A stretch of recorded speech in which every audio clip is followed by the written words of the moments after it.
Thinking about selling your house but have no idea where to start? I'm Leslie Swan with the Swan Team Real Estate, here to tell you the 11 things that you need to do to get your home ready to sell. Number 1, you need to find a realtor you trust. Now, I know if you come to me, you're gonna love me and want to just work with me immediately. But I do recommend that you interview at least 2 or 3 realtors, maybe even 4, but try not to do more than 4 because that can start getting really confusing and kind of exhausting, by the way. But you do want to interview a few realtors so that you can understand exactly who you gel with. You also want to understand who is going to market your property the way you want to and who has the same kind of business communication and style that is going to work well with you. Just because someone can sit there and shoot the breeze and have a great conversation with you doesn't necessarily mean they're going to be great at selling your house. So take that process very seriously, and once you have interviewed all the realtors and you have decided on one, stick to that one and trust that realtor. Nothing is worse than when a client hires me but then tells me that they're talking to their uncle who is a realtor, or who has sold 2 houses in the past 10 years and doubts everything I say. Or they've just been talking to their mom and their mom tells them, I don't know, I saw this on HGTV. No. Once you hire your realtor, you've done all your due diligence, you've done all your work, and you should feel confident in who you are working with and trust them to work their hardest to sell your property quickly and for the highest price possible and for the best terms that meet and exceed your expectations and needs. Once you have it figured out who you trust, stick with them and you will be golden. Second thing you need to do when preparing to sell your house is disassociate yourself from your house. Yes, I know that you have potentially lived in your house 10 years, 15 years, 30 years, 50 years. But when selling a home, you need to think about it now as a buyer's home and not your own. So when a realtor comes in and says that maybe you should do this or that, maybe you need to paint, and you need to paint over, for example, a beautiful accent wall that commemorates your daughter or something like that, but it stands out and isn't going to ideally appeal to a majority of buyers. You need to not take it so personally about your house and make what would ideally be a great model home that all buyers will want to buy. Again, it's not personal now. Your house is now product that you want to sell, and you want to make it the shiniest, most attractive, most alluring, most I cannot live without it type of product. And again, that all takes disassociating yourself from your property. Going to a few other houses will quickly give you a great idea of what a visitor might notice in a house that a homeowner may not. Number 3. Create curb appeal. Now, this is legit, people. I have had a buyer not even get out of the car because the curb appeal of a property was so bad. So you want to make sure that your curb appeal is on point. You want someone to drive up to that house and think, wow, this house is spectacular. I can't wait to see what's inside. So how exactly do you enhance your curb appeal? Well, first of all, make sure if you have grass that the grass is mowed. Plant some new, fresh, bright, vibrant flowers. Putting down a very nice mulch always makes a front yard look great. Make sure that all the lights are working on the exterior of your home. Paint on the front of your home looks dilapidated and run down. I highly recommend having the house, at least the front of the house, painted. And another key element too is the front doors. Paint the front doors if they look really dingy and dilapidated. And one other thing that you want to make sure that you pull weeds, because there are some nitpicky people like me that don't love seeing lots of weeds in a home. And again, it just shows the care and maintenance that you have given the home, which gives a buyer a nice peace of mind knowing that, oh, well, if they take care of the front yard, they probably take care of the inside and all the inner workings of the house. You want to trim any bushes or shrubs that may have gotten out of hand. Again, if you went to see other homes, what are you gonna notice about their house? Drive up to your house and look at it and think, what do I really think of this house? Should this tree maybe be trimmed? Should this tree maybe be removed? There are a lot of options that you can do to create a fantastic curb appeal. You also want to make sure that the numbers of your home are clearly visible. The last thing you want, I mean, sure, more likely than not, there's going to be a sign that says for sale in front of your house, but some people don't opt for that, and you want to make sure that the numbers on your home are clear and visible. And that extra little oomph for any home for their curb appeal is to make sure that you add a beautiful wreath or wreaths if you have 2 doors, and a nice welcome mat that invites buyers into your home, or should I say, into their new home. Number 4, depersonalize the house. I know that you absolutely love your wedding photos and all of them that you have plastered all over the walls, but buyers don't. And when buyers come in and see a lot of personal items such as photos and collectible items, they are more engrossed and interested in figuring out the life of the person who owns the home than actually seeing everything about the home. So take everything out that is personal to you, because now that you're selling the home, this is, again, you've disassociated from the home, and you want to make sure that a buyer can look at the house and think, I can see this as my home. So depersonalizing, taking away any of those photos, anything that screams, this is my house and you can't ever possibly live in it. You want to definitely remove that. And so there's depersonalizing, there's the decluttering too, which is huge because nobody likes clutter. We hear about hoarders, right? But it is always interesting to me when I walk into a house and there are just stacks and piles of things, when things can easily be put away, or you can even just take those items and maybe put them in the garage so that they're not visible on the counter or somewhere that, again, can affect the likability of your home. You can rearrange bedroom and storage closets. Now, this is key.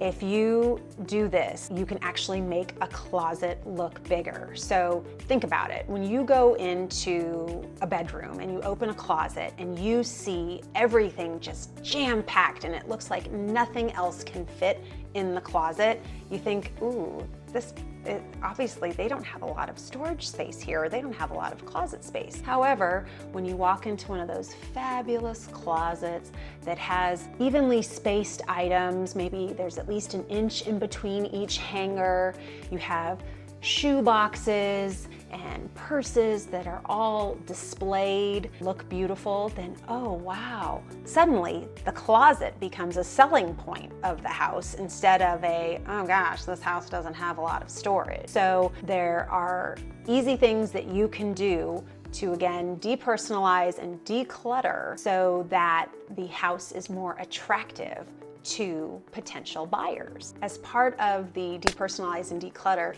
something that I have had buyers do, so keep this in mind as a seller, I have had them, open a cabinet door or two in the kitchen to see just what the cabinet makeup is, if it's real wood, and when they open it and they see what you have in it, if it is just packed to the gills with plates or pantry items, then a buyer will think, oh, they don't have enough storage here. So if you do have a lot of items in your cabinets, I highly recommend maybe boxing up some of the ones that you don't use as often. You can either store them in your garage or store them somewhere else, and make your cabinets nice and neat and tidy and very organized. And this will also help a buyer think, wow, this house is amazing, and want to make it theirs. Number 5 is consider renting a temporary storage or pod unit for all of those extra things that you need to get out of your house so that you can declutter it. You want your home to seem like there is ample storage and ultimately that it's not a mess. So if you have a lot of stuff in your house that you want to pull out so that it looks put together and it looks desirable for a buyer, then I highly recommend, before you put your house on the market, having a pod brought out to your home, fill it up with as much stuff as you possibly can, and include any of the stuff in the garage so that your garage can look relatively clean too. It's okay to store stuff in your garage. People usually will give you a pass when it comes to what you have stored in the garage, especially if you've moved it from the house out to the garage. But if you do get a storage unit and can take those things out, that all just works in your favor as the homeowner. Number 6, remove and replace all of your favorite items. Now, this kind of is twofold. First of all, if you have anything valuable in the house, you want to make sure that you get it out, because you never know, sometimes things grow legs and they move out, and the last thing you want to do is put your house on the market and suddenly lose your grandmother's heirloom ring or your signed Mickey Mantle baseball. So any of those items, I highly recommend that you box those up and you have them stored either in your storage facility that you've rented or at a trusted friend's home, so that you can keep all of those personal and your favorite items safe. Now, if there are more household items that you like, let's say for example, you have this amazing chandelier that you definitely plan on bringing to your next home, and I recommend replacing it with another chandelier so that any potential buyer doesn't fall in love with it and want it, because I have seen so many times in a transaction where a buyer has to have it and the deal actually falls through because the seller says absolutely not.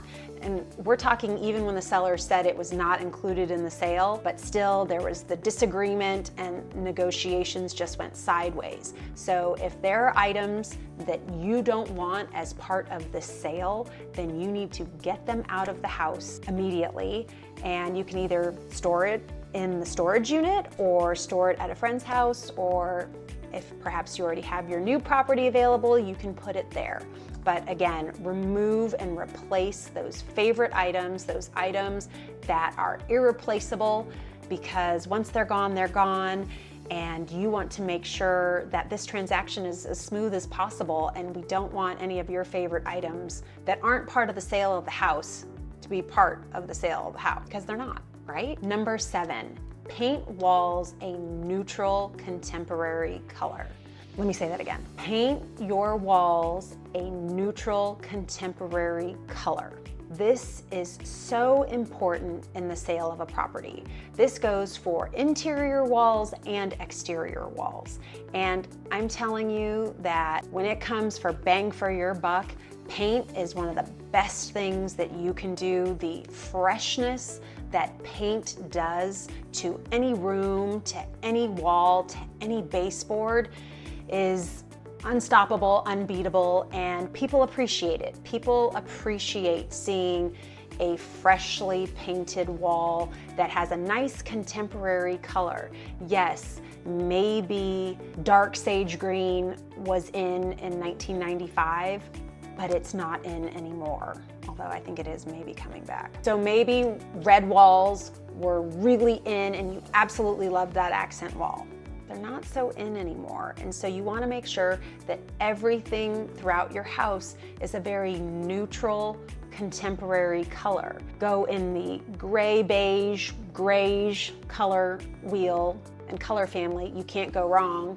Sometimes even just painting the walls white will even give a home at least a fresh look. Fresh paint, contemporary colors, the best, and will only help you sell your house that much faster and for that much more money. It is definitely an investment that is worth it if your home needs it. Number 8, make minor repairs to the home.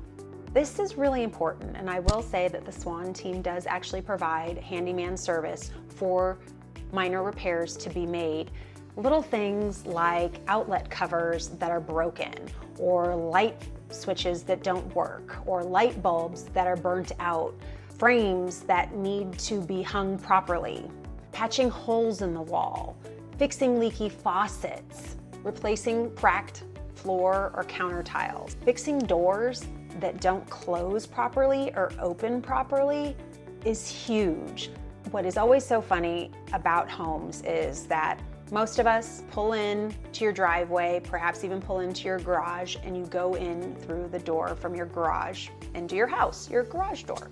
Where do most buyers come through? They come through the front doors, and homeowners hardly ever go through their front doors. And so some of them, you haven't had to use the key in years on your front door, and as a result, when a realtor is attempting to open the door, they have a tough time. Check on those things. Perhaps put a little WD-40 or something so that the door is easy to unlock. All those little things, they add up and they make such a difference in the experience a buyer has when going into a house. It also goes into the buyer's perception of how well the home has been maintained by the homeowner, which you obviously want to give the impression that it has been well maintained. And the funny thing that I have heard from so many clients is that when the handyman comes out or when they're getting their house ready to sell, they're like, man, I really like this house. So keep up with the house while you're living in it so you can enjoy it, and then it's easy and ready to put on the market because so many of these little handyman things have been fixed. But again, as I mentioned, the Swan team will provide complimentary handyman service for things, minor repairs to be made in the house so that it is ready to sparkle and shine when buyers come through. Number 9, don't just clean your home, make it shine. Clean out the refrigerator. You'd be surprised at how many people open the refrigerator door and the last thing they want to see is 2-week-old leftovers in your kitchen. Make sure that all the counters and the shelves are all nice and clean. You'll want to vacuum daily. If you have wood floors that you can wax those. Make sure that the floors are mopped, that everything is dusted, everything is neat and tidy. Hang up fresh towels in the bathrooms. That will look so nice and inviting to a buyer. Again, giving the perception and reality that this home is well maintained. Replace worn out rugs. It's actually really nice if you have hardwood floors to showcase them. So get rid of the rugs for a while. I know that sometimes it can soften up the feel while you're living in it, but it just showcases an open floor plan and open flooring when you don't have them there. You can also remove cobwebs. People notice those, and so make sure that you're checking in all the corners of the ceiling and just anywhere around. Again, all those things to make it sparkle and shine. And yes, make sure the toilet's always clean too. I know that not everyone checks them, but some people do. If you can, rent a pressure washer to pressure wash the cement, or if your house doesn't need to be painted, pressure washing can always help give it that sparkle and that shine of removing the dust of it so that its color can be more pronounced, more vibrant, and ultimately it just looks cleaner. One thing that is also really important to making your house stand out in a good way is to make sure to neutralize odors. Nobody wants to smell fish. Nobody wants to smell pets. Make sure that your house has a very nice, inviting scent, a very neutral scent that will again make your house stand out in a good way to a buyer and make it irresistible to them. Number 10, wash the windows inside and out. The light that comes in from windows is such a key element to the lighting in a home. And I have had one client, but only one, that said they liked a dark cave-like house. Every other client has always said, I want it to be light and bright. So an easy way to make sure that your home is light and bright is to make sure to remove all the filth and muck and dirt and dust that builds up on your windows so that a lot of light can come through. And a nice thing when you're working with the Swan team, we provide a complimentary window washing to all of our listing clients so that again, your house will sparkle and shine, your windows will sparkle and shine. Because it's like Vidal Sassoon says, if you don't look good, we don't look good. And we want to make sure that we all look good. Last and certainly not least, number 11, create a list of all the updates and upgrades you have made to your property. This will be invaluable to your realtor. It is also a great document to attach as part of the listing information as a supplement in the MLS so that buyers can see exactly all the upgrades you've made. So keep track of those things. Be proud of all the upgrades and updates you've made to the home and let people know about them. It's also important to keep track of those updates and upgrades you've made because you can actually use them as deductions when it comes to capital gains taxes. So provide that list to buyers and buyers agents so they can know all the wonderful things that you have done to your property. Include any invoices, warranties, or costs associated so that a buyer can potentially utilize those in the future or at least understand how much money was put into all the upgrades and updates that you completed. Phew, so we've been through all of them. There's 11. Find a realtor that you trust. Then you want to make sure that you disassociate yourself from the house. And you want to create curb appeal. You want to make sure you depersonalize. You consider renting a pod or a storage unit. You remove and replace all your favorite items. You paint neutral, contemporary colors. You make minor repairs, which the Swan team will do for you. You don't just clean your home, you make it shine. You wash the windows inside and out. And lastly, you create that list of upgrades and updates that you have done to your home. If you are thinking about selling your home, contact me at 949-444-1601. We are here to help you every step of the way through the listing and selling process. Please subscribe and like, comment, whatever you'd like to comment, but please keep it nice.